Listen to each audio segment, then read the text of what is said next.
యుద్ధాలు నీకెందుకు కానీ చక్కగా వేదాధ్యయనం చేసి యజ్ఞయాగాదులు చేస్తూ ఉంటారు. వాళ్ళ దగ్గరికి వెళ్ళి వాళ్ళతో పాటు కూర్చుని యజ్ఞయాగాదులు చేసుకో. లేదా క్షేమంగా ఉంటావు, యుద్ధభూమిని విడిచిపెట్టి ఇంటికి వెళ్ళిపో. లేదు ఇక్కడే తిరుగుదాం అనుకుంటున్నావా, నీకు భయం లేకుండా ఉండాలంటే కృష్ణార్జునుడి చాటుకు పో తప్ప ఎక్కడ పడితే అక్కడికి వచ్చి మొనగాండని యుద్ధం చేయకు.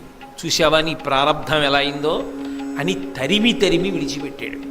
కాబట్టి ఒకానొక సమయంలో కర్ణుడి చేతిలో ధర్మరాజు చిక్కి ప్రాణాలతో బయటపడి ఘోరముగా పరాభవింపబడి యుద్ధభూమి నుంచి తప్పుకున్నాడు. తర్వాత భీముడు ధర్మరాజు గారి జోలికి కర్ణుడు వెళ్ళాడనేటటువంటి కోపంతో ఆ కర్ణుడి మీదకొచ్చి ఒక భయంకరమైనటువంటి బల్యాన్ని విసిరాడు. ఆ బల్యం కర్ణుడి యొక్క శరీరంలోంచి దిగబడి అవతల వైపుకి వెళ్ళిపోయింది. వెంటనే ప్రాణాలు పోయాయా అన్నట్టుగా కర్ణుడు రథంలో ఒరిగిపోయాడు. ఒరిగిపోగానే అర్జునుడు భీముడు తన రథం దిగి పరిగెత్తుకుంటూ వచ్చి కర్ణుడి యొక్క నాలుక కోసిపోయాడు. ఎందుకని అంటే ఈ నాలుకతోటి ఈ నోటితోటి ఒకానొకప్పుడు కురుసభలో మాట్లాడకూడని మాటలు మాట్లాడాడు. కాబట్టి వీడి నాలుక ఉండడానికి వీల్లేదు, వీడి నాలుక కోసేస్తానని నాలుక పైకి లాగి కొయ్యబోయాడు. వెంటనే శల్యుడు జోక్యం చేసుకుని ఒక మాట చెప్పాడు, నువ్వు నాలుక కోసేస్తే చచ్చిపోతాడు, చచ్చిపోలేదు బతికున్నాడు, ఇంకా స్పృహ తప్పాడు. ఇప్పుడు నువ్వు నాలుక కోస్తే చచ్చిపోతాడు, చనిపోయాడు అనుకో, నీ తమ్ముడు ప్రతిజ్ఞ చేశాడు అర్జునుడు కర్ణుణ్ణి చంపుతానని. అప్పుడు అర్జునుడి ప్రతిజ్ఞ ఏమవ్వాలి? నీ తమ్ముడి ప్రతిజ్ఞ గుర్తు తెచ్చుకుని ఈ కర్ణుణ్ణి వదిలి అన్నాడు. మామా భలే జ్ఞాపకం చేశావు, ఇలా జ్ఞాపకం చేయకపోతే ఆవేశంలో కోసేద్దును సుమా కర్ణుడి నాలుక, చచ్చిపోతే మా తమ్ముడి ప్రతిజ్ఞ పోనని చెప్పి భీముడు విడిచిపెట్టి వెళ్ళిపోయాడు. వెళ్ళిపోయిన తరువాత మళ్ళీ స్పృహొచ్చిన తరువాత మళ్ళీ లేచాడు. లేచి పాంచాల వీరుల్ని నకుల సహదేవుల్ని ఉపపాండవులను సాత్యకిని విశేషంగా బాధించాడు కర్ణుడు. అంటే ఆయన యొక్క అస్త్రవిద్య కానీ ఆయన శౌర్య పరాక్రమములు కానీ తక్కువ అని చెప్పడం మాత్రం సాధ్యం కాదు. భీముడు అంటారా మహానుభావుడు, అద్భుతమైనటువంటి యుద్ధవీరుడు. అలాగే వేరొక పర్యాయం, రెండో పర్యాయం ధర్మరాజు గారు నకులుడు సహదేవుడు కర్ణుడి యొక్క ధాటిని తట్టుకోలేక ముగ్గురు ఒక్క రథమే ఎక్కేవలసి వచ్చింది. కర్ణుడికి దొరికితే చంపేస్తాడని చెప్పి ముగ్గురు ఒక రథమే ఎక్కారు. ఎక్కి ఇంకా కర్ణుడి చేతి నుంచి తప్పించుకొని ప్రాణాలతో బయటపడితే చాలన్న స్థితిని పొందారు. కుంతీదేవికి ఇచ్చినటువంటి మాట జ్ఞాపకానికి వచ్చి రెండో మాట దొరికిన ధర్మరాజుని నకులుణ్ణి సహదేవుణ్ణి మాత్రం చంపలేదు, కానీ చంపేసినంత పని చేశాడు. ఆ యుద్ధం చూసిన వాళ్ళకి ఏమనిపించిందంటే ఒక్క క్షణంలో ముగ్గురిని కర్ణుడు మట్టు పెట్టేస్తాడు, ముగ్గురు చచ్చిపోతారనిపించింది. అప్పుడు శల్యుడు జోక్యం చేసుకున్నాడు. అదే సమయానికి భీముడు దుర్యోధనుణ్ణి ఆక్రమించి దుర్యోధనుణ్ణి చంపడానికి సిద్ధమవుతున్నాడు. దుర్యోధనుడు భీముడికి దొరికాడు, ధర్మరాజు నకులుడు సహదేవుడు కర్ణుడికి దొరికాడు.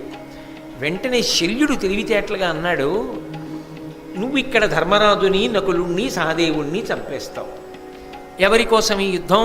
అదిగో అక్కడ చచ్చిపోవడానికి సిద్ధంగా ఉన్నాడు దుర్యోధనుడు. తీరా దుర్యోధనుణ్ణి చంపేసిన తర్వాత వీళ్ళ ముగ్గురిని చంపినా ఎవరి కోసం ఈ యుద్ధం, ఎవరి కోసం ఈ విజయం? కాబట్టి వీళ్ళని చంపడం కాదు, ముందెళ్ళి నీ ప్రభువుని కాపాడన్నాడు.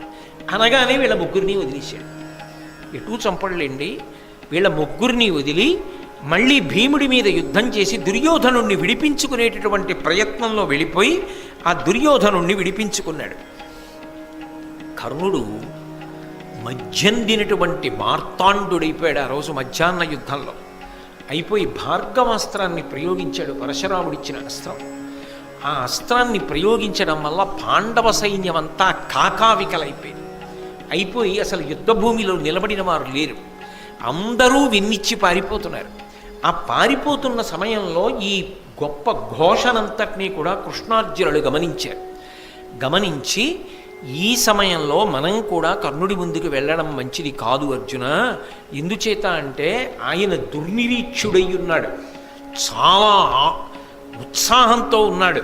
ఇటువంటి సమయంలో మనం ఎదురుబడితే కర్ణుడి యొక్క వీర ప్రదర్శనమునందు తట్టుకు నిలబడగలమన్న నమ్మకం తక్కువ, కాబట్టి కొంతసేపు అసలు కర్ణుడి ముందుకి వెళ్ళదు అన్నాడు కృష్ణుడు. వెంటనే అర్జునుడు అన్నాడు, పట్టపగలింటి సూర్యుని పగిది కర్ణుడు ఉగ్రమూర్తి అయి వెలుగుచునున్నవాడు, మన రథం విప్పుడు మాధవ మరలనిమ్ము, బ్రతికియుండిన శుభములు పడయవచ్చు. అర్జునుడు కూడా ఏమన్నాడంటే, మధ్యాహ్న కాలంలో వెలిగిపోతున్న సూర్యబింబం ఎలా ఉంటుందో కర్ణుడు అలా ఉన్నాడు, అటువంటి యుద్ధం చేస్తున్నాడు.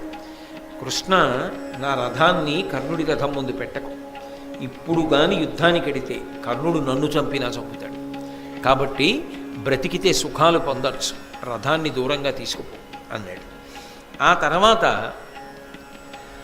ధర్మరాజు గారు ఈ కర్ణుడి చేతిలో ఘోరంగా అవమానింపబడి విడవబడ్డాడు కదా. రెండో మాట నకుల సహదేవులతో కలిపి నకుల సహదేవుల్ని యుద్ధానికి పోయి భీముడికి సహాయం చేయండి అని చెప్పి ఆ కర్ణుడు అన్న మాటలు మనసుని ములుకుల్లా గుచ్చుకుంటుంటే తట్టుకోలేక శిబిరానికి వెళ్ళిపోయి శరీరంలో గుచ్చుకున్న బాణాలన్నీ బయటికి లాగించుకుని అపారమైన శోకంతో పడుకుని ఉన్నాడు. ఆ తర్వాత కృష్ణార్జునుడు ఇద్దరూ వచ్చారు. మీరు మహాభారతంలో శ్రీకృష్ణుడు అన్న దగ్గర దాని గురించి సవివరంగా విన్నారు. వచ్చిన తరువాత కర్ణుణ్ణి గెలిచి వచ్చాడు అర్జునుడు అనుకుని ధర్మరాజు గారు మాట్లాడడం, నేను ఇంకా గెలవలేదు అని చెప్పడం, ఆగ్రహించినటువంటి ధర్మరాజు గారు గాంధీవాన్ని కృష్ణుడికి ఇచ్చి కృష్ణుడు గెలుస్తాడన్నాం, గాంధీవం ఎవరికైనా ఇచ్చేయమని ఎవడంటాడో వాడి తల పగలగొట్టేస్తాను, వాడిని చంపేస్తానని ప్రతిజ్ఞ చేశానని చెప్పి అర్జునుడు వరలోంచి కత్తి తీయడం, ఇదెక్కడి గొడవ, శత్రువీరుల్ని చంపడం మానేసి మీలో మీరు పొడుచుకు చచ్చిపోతే ఇంకా యుద్ధం ఎవరి కోసమని కృష్ణుడు ఆపి అర్జునుణ్ణి, పెద్దవాణ్ణి అనరాని మాటలంటే చంపినట్టే, కాబట్టి ధర్మరాజు గారిని కొంతసేపు నింద చేయమంటే ధర్మరాజు గారిని అర్జునుడు నింద చేసి చంపిన దానితో సమానం అయిపోయింది, కాబట్టి ఇప్పుడు కత్తి తీసి తాను పొడి చేసుకోబోయాడు. ఇది నువ్వెందుకు పొడి చేసుకుంటున్నావు అన్నాడు కృష్ణుడు. ఇంతటి మహాత్ముడు ధర్మరాజు గారిని నిందించాను కాబట్టి ఈ శరీరంతో ఉండలేను, నేను పొడి చేసుకుంటానన్నాడు. నేను పొడి చేసుకుంటానంటే మళ్ళీ కృష్ణుడు జోక్యం చేసుకుని, ఎవడిని వాడు పొగుడుకుంటే వాడు మరణించినట్టే, కాబట్టి నిన్ను నీవు పొగిడేసుకో కాసేపు అన్నాడు. అప్పుడు అర్జునుడు మళ్ళీ తనని తాను పొగుడుకున్నాడు. ఇద్దరూ ఉపద్రవంలోంచి గట్టున పడ్డారనుకునేసరికి ఇప్పటి వరకు అర్జునుడు నన్ను ఏదో నింద చెయ్యాలి, కాసేపని నింద చేసినా అందులో సత్యం ఉంది, నా వల్ల వాళ్ళు బాధపడుతున్నారు, నేనే మాయాద్యూతంలో అనవసరంగా పాల్గొని వీళ్ళందరికీ కష్టాలు తెచ్చాను, నేను అడవికి వెళ్ళిపోయి తపస్సు చేసుకుంటాను, భీముడికి పట్టాభిషేకం చేయండి అని ధర్మరాజు గారు వెళ్ళిపోతున్నాడు. మళ్ళీ కృష్ణుడు వెళ్ళి ధర్మరాజు గారిని పట్టుకుని తీసుకొచ్చి కూర్చోబెట్టాడు. కర్ణుడు కొట్టిన దెబ్బ ధర్మరాజు గారిని శారీరకంగా మానసికంగా బాధపెట్టి అన్ని మలుపులు తిప్పింది కథని. కృష్ణుడు ఉన్నాడు కాబట్టి నిలబడింది పాండవ శిబిరం, లేకపోతే అసలు ఏమైపోనో కర్ణుడి దెబ్బకి ఆ రోజుని. సరే, అప్పుడు ధర్మరాజు గారికి అర్జునుడు కృష్ణుడు నమస్కారం చేశారు. ఇవాళ కర్ణుణ్ణి చంపి మాత్రమే తిరిగి వస్తాం అని యుద్ధానికి బయలుదేరారు. బయలుదేరేటప్పుడు ఇందాక తిరిగి వస్తున్నప్పుడు అర్జునుడు చూసిన పరిస్థితి ఏమిటి? కర్ణుణ్ణి మధ్యందిన మార్తాండుళ్ళ ఉన్నాడు.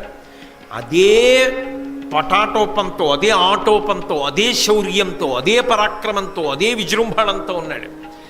ముందు మానసికంగా అర్జునుడిలో ఒక కక్ష, ఒక పగ బాగా ప్రజ్వరిల్లితే తప్ప కర్ణుణ్ణి చంపి తీరాలనేటటువంటి ఉత్సాహం రాదు. అది కృష్ణ సారథ్యం అంటే.